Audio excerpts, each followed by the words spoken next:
নেতা খুশি হলে গেট পাস দেবে। কোনো নেতার বাবার সম্পত্তি নাকি গেট পাস? লিমিটটা ক্রস করবেন না। লিমিট ক্রস করলে খেসারত দিতে হবে, আর তখন কান্নাকাটি করবেন না। জেলা স্তরের শিল্প সমন্বয় বৈঠক থেকে তৃণমূল শ্রমিক সংগঠনের নেতৃত্বকে সতর্ক করলেন সংগঠনের রাজ্য সভাপতি ঋতব্রত ব্যানার্জি। তিনি আরো বলেন যে কারখানায় নিয়োগ হবে কর্মসংস্থান পোর্টালের মাধ্যমে। তৃণমূল শ্রমিক সংগঠনের কেউ বা তৃণমূলের কোনো নেতা যদি নিয়োগের ব্যাপারে সুপারিশ করতে যায় তাহলে আইনানুগ ব্যবস্থা নেওয়া হবে। শনিবার 31শে মে বিকেলে দুর্গাপুরের সিটি সেন্টারে সৃজনী প্রেক্ষাগৃহে জেলা স্তরের শিল্প সমন্বয়ের বৈঠক হয়। সেই বৈঠকে উপস্থিত ছিলেন তৃণমূল শ্রমিক সংগঠনের রাজ্য সভাপতি ঋতব্রত ব্যানার্জি। তিনি ঠিক কি বলছেন শোনাবো।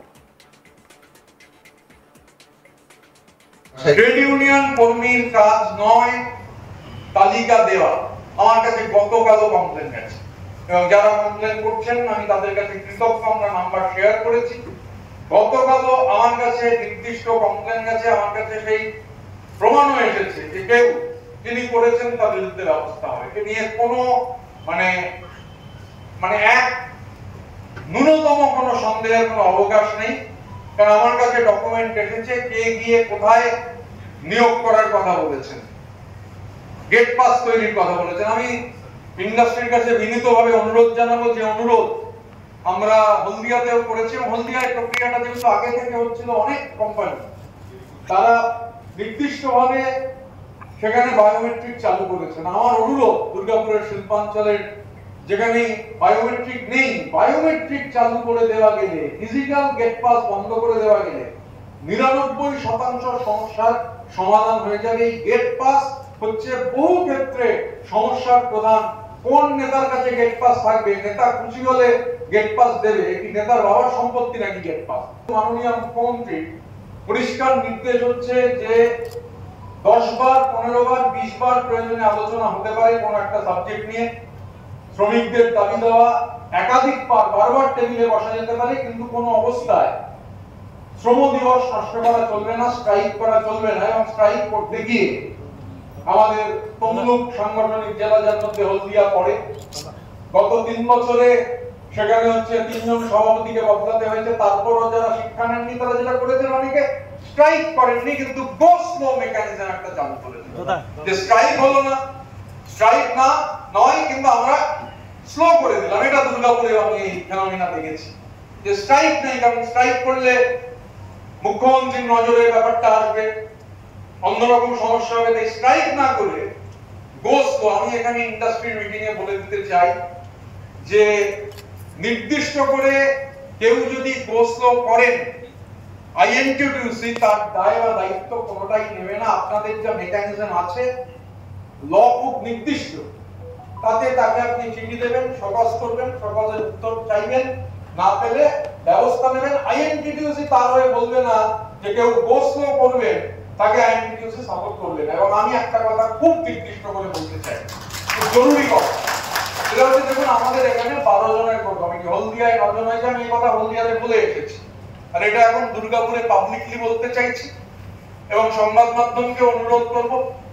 এখন নানান ধরনের সংবাদ মাধ্যম আছে, কিন্তু যুক্তিনিষ্ঠ সংবাদ মাধ্যম তারা আছেন এখন আমাদের রাজ্যে, আমরা বিশ্বাস করি। সেই সংবাদ মাধ্যমের একটা বড় অংশ হলদিয়াতেও এই খবর করেছিলেন। আমরা মিটিং করার পর আমরা চাই এই খবর জনমানুষে যাক যে আমাদের এখানের কোর কমিটি হচ্ছে আইএনটিটিউসির কোর কমিটি। আমি যেহেতু আইএনটিটিউসি করি, আইএনটিটিউসির কোর কমিটি আমাকে নিয়ে 12 জনের। আমি ছাড়া যে 11 জন আছেন তাদের মধ্যে কেউ যদি কোনো ম্যানেজমেন্টের কাছে নিয়োগ সংক্রান্ত সুপারিশ নিয়ে যান, কোন ধরনের অন্য অনৈতিক দাবি করেন, আপনাদের সবার কাছে আমার নাম্বার আছে, আর আমার নাম্বার পাবলিক, আমাকে জানাবেন। জেলা প্রশাসন আছে, তাদের জানাবেন। তো 11 জন হলো, আর আমিও যেহেতু এই 12 জনের কমিটির মেম্বার, এই কমিটির চেয়ারপারসন, আমি ঘটনাচক্রে গত 4 বছরে রাজ্যের পাহাড় থেকে সাগর অবধি কোন জায়গায় একটা সিঙ্গেল সুপারিশও করিনি। কেউ যদি বলতে পারেন যে ঋতব্রত একটা সুপারিশ করেছেন, এক্ষুনি রেজিগনেশন দিয়ে দেবো, কিন্তু তা সত্ত্বেও আমিও যদি সুপারিশ করি, আমিও যদি নিয়োগের জন্য আপনাকে অনুরোধ করি বা আপনাদের অনুরোধ করি বা অন্য কোনো অনৈতিক দাবি করি, সঙ্গে সঙ্গে আমার ক্ষেত্রে জেলার শাসক এবং এখানে কমিশনার অফ পুলিশ তাদের কাছে আমার নামে সঙ্গে সঙ্গে কমপ্লেন করবে।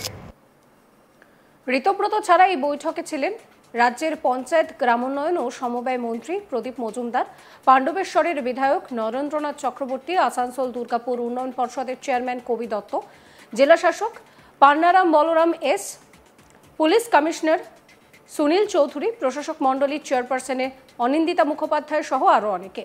পশ্চিম বর্ধমান জেলার ক্ষুদ্র, মাঝারি ও ছোট কারখানা কর্তৃপক্ষকে সঙ্গে নিয়ে এই বৈঠক করা হয়। আর সেখান থেকেই কিন্তু ঋতব্রত তিনি রীতিমতন বলছেন যে কেউ যদি এইভাবে গাজোয়ারি করার চেষ্টা করে তাহলে তার বিরুদ্ধে ব্যবস্থা নেওয়া হবে। নেতা খুশি হলে গেট পাস দেবে, গেট পাস কারোর বাবার সম্পত্তি নয়, লিমিট ক্রস করবেন না। লিমিট ক্রস করলে খেসারত দিতে হবে, আর তখন কান্নাকাটি করবেন না। জেলা স্তরের শিল্প সমন্বয় বৈঠক থেকে ঠিক এই বার্তাই দিচ্ছেন ঋতব্রত ব্যানার্জি। তিনি আরও বলছেন যে কারখানায় নিয়োগ হবে একেবারে কর্মসংস্থান পোর্টালের মাধ্যমেই। তৃণমূল শ্রমিক সংগঠনের কেউ বা তৃণমূলের কোনো নেতা যদি নিয়োগের ব্যাপারে সুপারিশ করে তাহলে তার বিরুদ্ধে আইন অনুযায়ী ব্যবস্থা নেওয়া হবে। কি বলছেন তিনি, শোনাবো। ট্রেড ইউনিয়ন কর্মীর কাজ নয় তালিকা দেওয়া। আমার কাছে গতকালও কমপ্লেন গেছে এবং যারা কমপ্লেন করছেন আমি তাদের কাছে কৃতজ্ঞ, আমরা নাম্বার শেয়ার করেছি। গতকালও আমার কাছে নির্দিষ্ট কমপ্লেন গেছে, আমার কাছে সেই প্রমাণও এসেছে যে কেউ যিনি করেছেন তার বিরুদ্ধে ব্যবস্থা হবে। এ নিয়ে কোনো এক ন্যূনতম কোনো সন্দেহের কোনো অবকাশ নেই, কারণ আমার কাছে ডকুমেন্ট এসেছে কে গিয়ে কোথায় নিয়োগ করার কথা বলেছেন, গেট পাস তৈরির কথা বলেছেন। আমি ইন্ডাস্ট্রির কাছে বিনীতভাবে অনুরোধ জানাবো, যে অনুরোধ আমরা হলদিয়াতেও করেছি। হলদিয়ায় প্রক্রিয়াটা যেহেতু আগে থেকে হচ্ছিল, অনেক কোম্পানি তারা নির্দিষ্টভাবে সেখানে বায়োমেট্রিক চালু করেছেন। আমার অনুরোধ, দুর্গাপুরের শিল্পাঞ্চলের যেখানে বায়োমেট্রিক নেই, বায়োমেট্রিক চালু করে দেওয়া গেলে, ফিজিক্যাল গেট পাস বন্ধ করে দেওয়া গেলে 99% সমস্যার সমাধান হয়ে যাবে। এই গেট পাস হচ্ছে বহু ক্ষেত্রে সমস্যার প্রধান। কোন নেতার কাছে গেট পাস থাকবে, নেতা খুশি হলে গেট পাস দেবে, এটি নেতার বাবার সম্পত্তি নাকি গেট পাস? মাননীয় মুখ্যমন্ত্রী পরিষ্কার নির্দেশ হচ্ছে যে 10 বার, 15 বার, 20 বার প্রয়োজনে আলোচনা হতে পারে কোন একটা সাবজেক্ট নিয়ে। শ্রমিকদের দাবি দেওয়া একাধিক বারবার টেবিলে বসা যেতে পারে, কিন্তু কোনো অবস্থায় শ্রম দিবস নষ্ট করা চলবে না, স্ট্রাইক করা চলবে না। এবং স্ট্রাইক করতে গিয়ে আমাদের তমলুক সাংগঠনিক জেলা, যার মধ্যে হলদিয়া পড়ে, গত 3 বছরে সেখানে হচ্ছে 3 জন সভাপতিকে বদলাতে হয়েছে। তারপরও যারা শিক্ষা নেননি তারা যেটা করেছেন, অনেকে স্ট্রাইক করেননি কিন্তু গো স্লো মেকানিজম একটা চালু করেছিল। সমস্ত খবরের আপডেটের জন্য আপনাদের নজর থাকুক আজ তাক বাংলায়। চ্যানেলটিকে সাবস্ক্রাইব করবেন, নোটিফিকেশন পেতে বেল আইকনে ক্লিক করবেন, ফলো করতে ভুলবেন না আজ তাক বাংলার হোয়াটসঅ্যাপ চ্যানেলও।